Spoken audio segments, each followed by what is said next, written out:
Everybody ready? You good?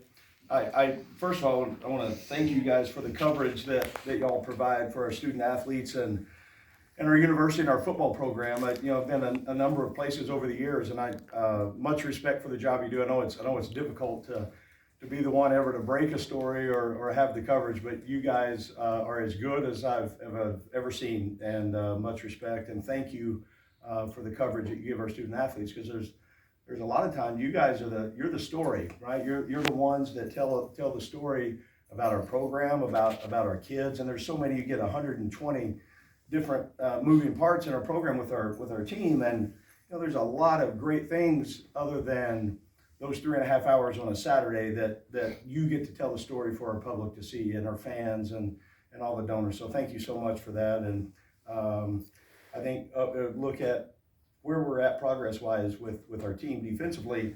I think number one, the practice structure that Coach Pittman has laid out in front of us, it has allowed us really to look and move guys and cross-train them, whether it's, and especially in the back end. Can you play corner? Can it be field? Can it be boundary? Can we move you to safety and get some reps there? I think that's so important for us on at least how we play defensively, that they can play a number of spots. We've got to be, Dominique Bowman, hire that we made this coaching our defensive backs, and then Deke Adams up front with the defensive line. Those guys and Mike Shear with our linebackers returning, they've been great teachers, and that's the most important part. It doesn't really matter what we know, whether we're out there in a 3 down or 4 down or 8 down. It doesn't matter. As what we know as coaches, as long as we can get it taught to our kids, then we're going to have a chance. And we talk about our team bottom line all the time defensively, is knowing your assignments, playing tough and physical, playing with energy and enthusiasm, and then being a 6-second competitor. And when you can do those things and you can teach them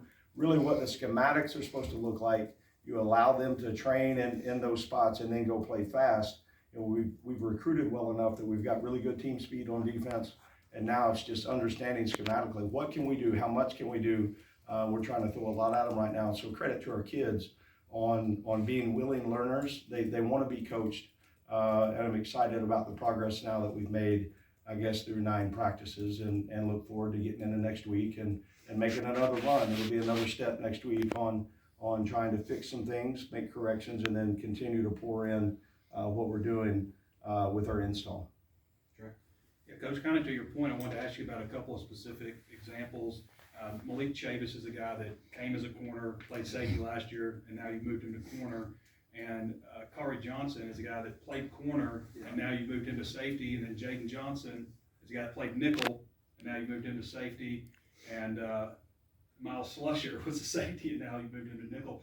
What goes into that dynamic? Is that like just trying to get guys in different spots, or is it like, hey, we think this guy might just be a better fit here? Yeah, the way that we've taught it defensively is meeting together, and they understand, not only the assignment in our quarters coverage or man free. If you're the boundary corner, if you're the field safety, you better know, because I think it's important that you understand where you have help, where you don't, when you play, and no better way than right now during spring is to cross-train guys and really find out. I think Malik Chavis can play every spot we have on the back end. I really do. He's that skilled athletically. I think we're trying to find his best spot, and it may be corner. But also I know if we had an injury or something at one of the safety spots, Malik could step in today because he's played it before, and he could go step in and hopefully not miss a beat. Same thing with Slusher. I think he can play either the corner spots, any of the safety spots, and the nickel position. That's hard to do. There's not many guys that can do that, in my opinion, at the level that he's doing it. So a lot of that goes into staff time, talking about how do we get the best 11 on the field, and then you find, well, what's the best backup in that spot? It's always roster management and getting your best pieces in the right spots. And Kyrie, he struggled the first 2 days that he was at safety, just because it was so new. He had been at corner and normally just one side of the field, and we moved him to one of the middle safety spots, and he's like, my goodness, there's so much space out here. But today he had his best day. So I'm excited about him being able to do that. Him also being able to maybe next week go in and get some snaps again at corner. I think this makes us better, a lot more versatile if we have the ability to move some guys around. And a couple of new guys, just your thoughts so far on Latavius Brini and Dwight McLeather. Yeah. How they've been so far. Really excited that we have both of them. They've both got real game experience in the arena of playing SEC ball. They're talented. They've got a high football IQ. They're going to make our team better. They're going to make our defense better. And credit to our team on welcoming them with open arms. They feel like now, since they've been here in January until today, I feel like, it doesn't feel like they're the new guy anymore. And that takes both sides. It takes a very unselfish person that was at, two different places that played at a high level, and then they come in and, we didn't just roll them out there and start them with the ones. They've got to go earn it, and they've done a great job understanding the scheme, but also being a great teammate. It feels